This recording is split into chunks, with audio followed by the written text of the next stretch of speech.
All right, so welcome to another deep dive. Yes. Hello. And today we're going to look at something a little different. A little spicy, you might say. Yeah, a little spicy and a little outside our normal wheelhouse. That's right. We are going to be looking at Pornhub's website, Yes, we are. but not for the reasons you might think. Definitely not for the content. Yeah, no, we're going to keep this PG. At least try to. We are going to be looking at Pornhub through the lens of UX design. It's kind of a fascinating case study when you think about it. Well, yeah. I mean, millions of daily users. Oh, yeah. They have to be doing something right. Definitely some lessons to be learned. Yeah, yeah. And so I went and visited the Pornhub landing page. It's a lot. First impressions are everything online. Yeah, it's a lot. They've definitely gone with the more is more approach. I think that's one way to put it. Yeah, you've got member logins, premium offers, endless scroll of video thumbnails, trending searches, category lists. It's definitely not minimalist. No, not really clean either. Not by any stretch. But maybe there's a method to the madness. Right. Yeah. They do have a massive and diverse audience. It's like a digital buffet. That's a good way to put it. Everyone has different tastes. Exactly. You got to make sure there's something for everyone. Yeah, and not everyone who lands there knows what they're looking for. Some are just browsing Some are veterans. specific niches, you know? Yeah, so the design needs to accommodate all of them. For sure. So let's say I'm a new user. Okay. I take a look at the menu bar, and you've got the usual suspects, porn videos, categories, live cams. Right, the basics. But then there's this giant button that just says F-U-C-K and now. Yeah, they get straight to the point. That's direct. I think they know their audience. Yeah, I mean, instant A gratification. lot of time for browsing. No, they know what they want. They want it now. I'm also seeing things like community and photos and GIFs. Oh, yeah. So it's not just videos. This is where it gets interesting. Yeah. It's more than just a content platform. Yeah. They're trying to build a community. Okay, like a social network. Pretty much. Okay, and that makes sense from a business perspective. Sure.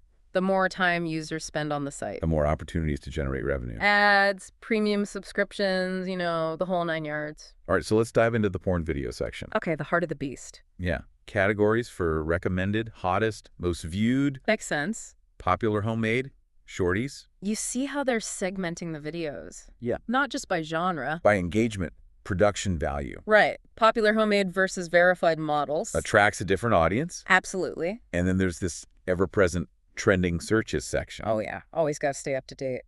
I'm not even going to attempt to read some of these out loud. Better not. But it's interesting. You see the global nature. Real-time interests from different parts of the world. Yeah, yeah. Okay, this is where I get a little lost. Yes. So I've got the main categories, but each one has a seemingly endless list of subcategories and filters. It's a lot. Yeah. It's kind of like falling down a rabbit hole of Yeah. very specific interests. Yeah, so usability standpoint, it could be improved. It's a bit of a maze. Yeah, and I haven't even gotten to the content yet. And you're already feeling overwhelmed. A little bit. Yeah. Makes you wonder, Yeah. is this complexity really necessary? I mean, it's a design choice. Keep users engaged. Clicking and exploring. Could be, It's like a treasure hunt, right? but for adult content. Exactly.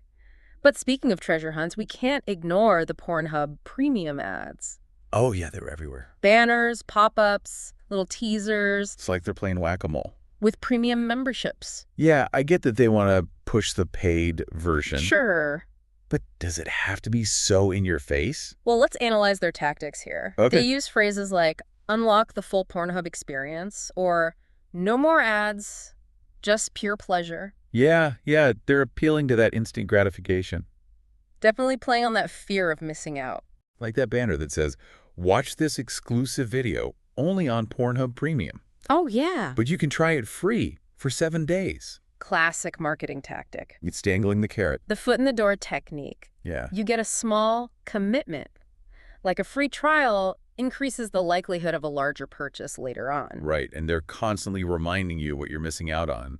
by not being a premium member. So it's like a psychological game. Oh, absolutely. Okay, so it's probably based on a lot of A/B testing.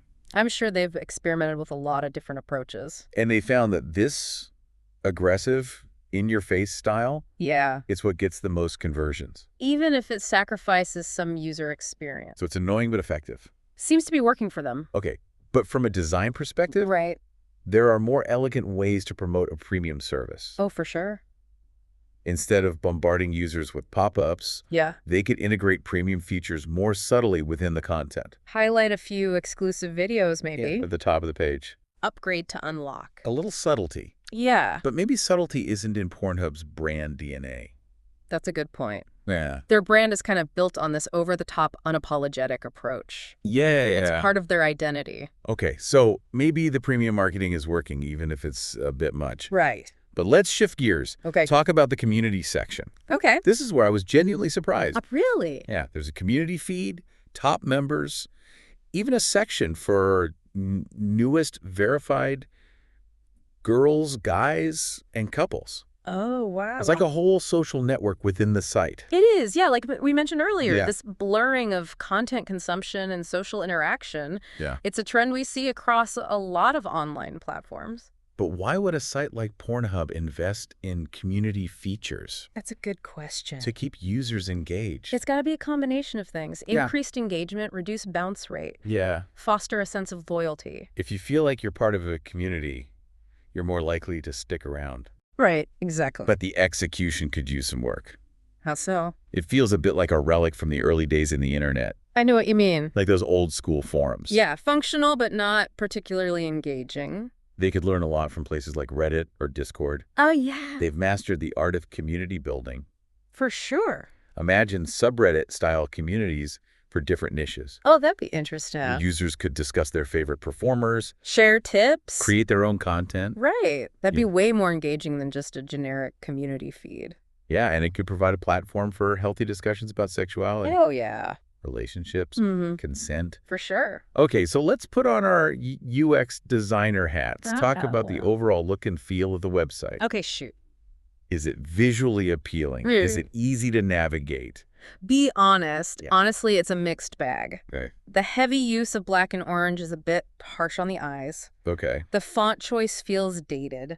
And the overall layout is cluttered. There's a lot of information competing for your attention. Yeah, it's like they're stuck in the early 2000s internet era. Yeah, a little bit.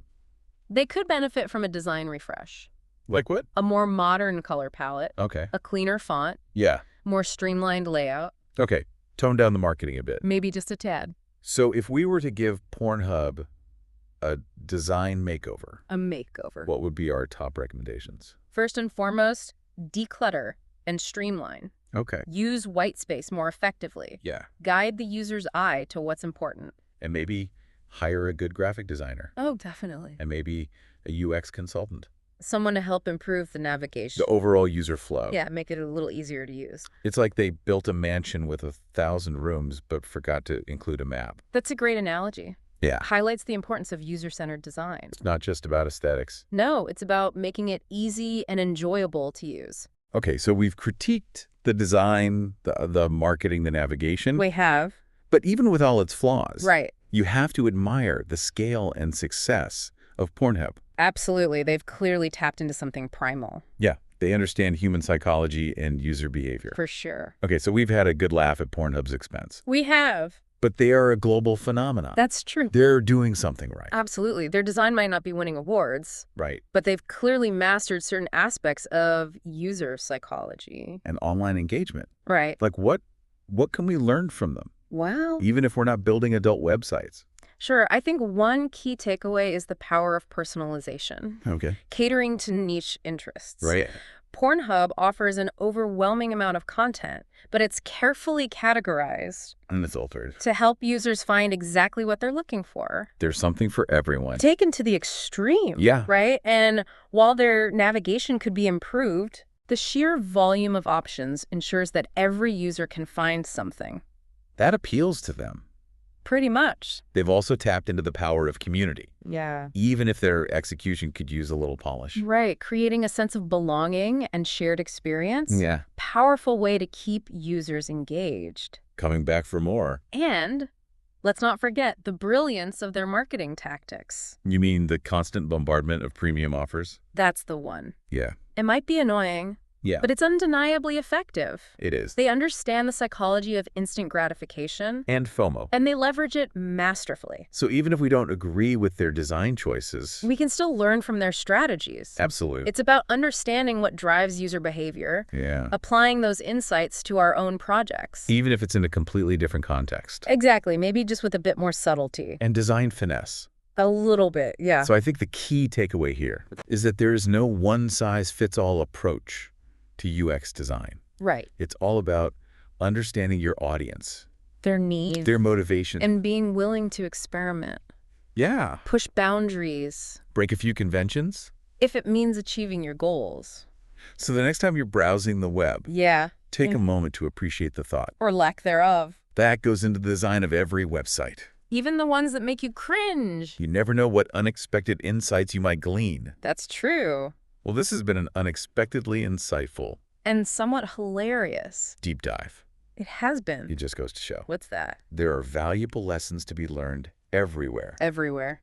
even in the most unlikely of places. Until next time, dear listener. Happy browsing!